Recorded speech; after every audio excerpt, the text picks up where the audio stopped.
Assalamualaikum warahmatullahi wabarakatuh. Perkenalkan, saya dari kelompok 10 dengan anggota saya sendiri Arum Triningsih dengan NIM 206-20066 dengan Agus Wito dengan NIM 206-20051. Di sini kami akan menjelaskan pengertian tentang kesehatan dan keselamatan kerja. Yang pertama, pengertian keselamatan kerja dan kesehatan kerja. Kesehatan kerja adalah suatu kondisi fisik, mental, dan sosial kesejahteraan dan bukan hanya ketidakadaan penyakit dalam jiwa yang menjadikan tubuh sehat dan berjiwa kuat dan tidak lemah hingga akhirnya menghasilkan tubuh yang bugar, melakukan kegiatan sehari-hari dengan penuh energi, dan setelah melakukan semua aktivitas, badan masih segar dan masih mempunyai tenaga cadangan untuk menikmati waktu senggang dan siap melakukan aktivitas apapun yang bersifat mendadak maupun yang telah direncanakan sebelumnya.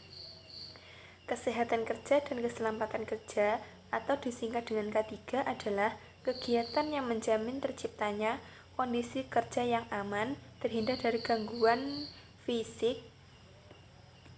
Berikut pendapat menurut beberapa ahli. Yang pertama, menurut Mangkunegara tahun 2002, keselamatan dan kesehatan kerja adalah sesuatu pikiran dan upaya untuk menjamin keutuhan dan kesempurnaan baik jasmani maupun rohaniah, tenaga kerja pada khususnya, dan manusia pada umumnya, hasil karya dan budaya untuk menuju masyarakat adil dan makmur. Yang kedua, menurut Samakmur 2001, keselamatan kerja merupakan rangkaian usaha untuk menciptakan suasana kerja yang aman dan tentram bagi para karyawan yang bekerja di perusahaan yang bersangkutan.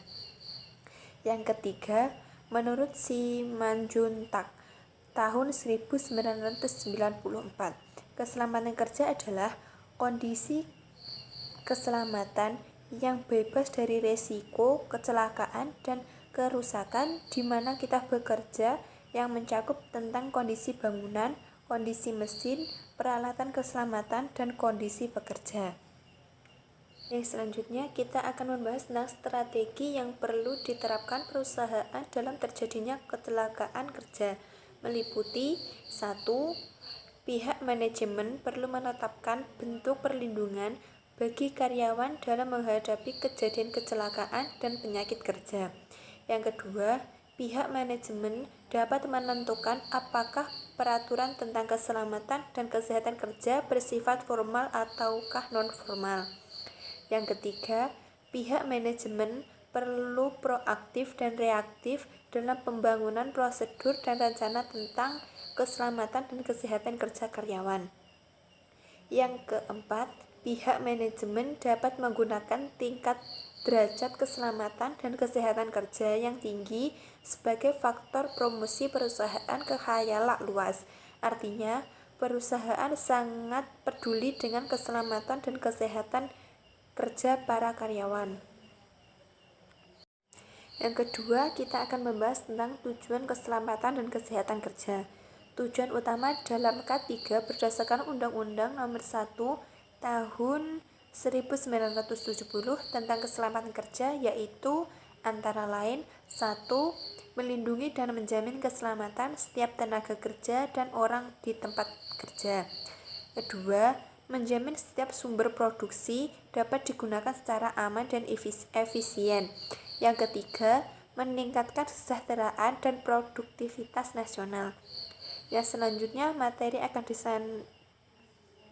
disampaikan oleh Saudara Agus Wito.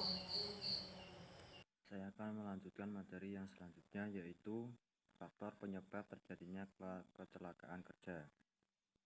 Faktor yang merupakan penyebab terjadinya kecelakaan pada umumnya dapat diakibatkan oleh 4 faktor penyebab utama menurut Husni 2003, yaitu yang pertama, faktor manusia yang dipengaruhi oleh pengetahuan, keterampilan, dan sikap.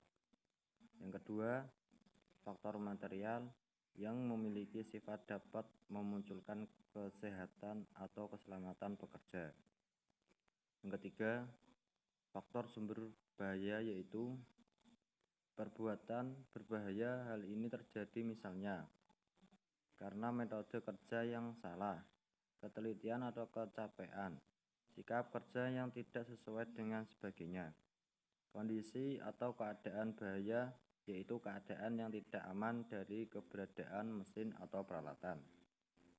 Yang terakhir, yang keempat, faktor yang dihadapi misalnya kurangnya pemeliharaan atau perawatan mesin atau peralatan sehingga tidak bisa bekerja dengan sempurna. Sekian dari kelompok 10. Apabila ada kesalahan dalam penyampaian materi, mohon maaf sebesar-besarnya. Assalamualaikum warahmatullahi wabarakatuh.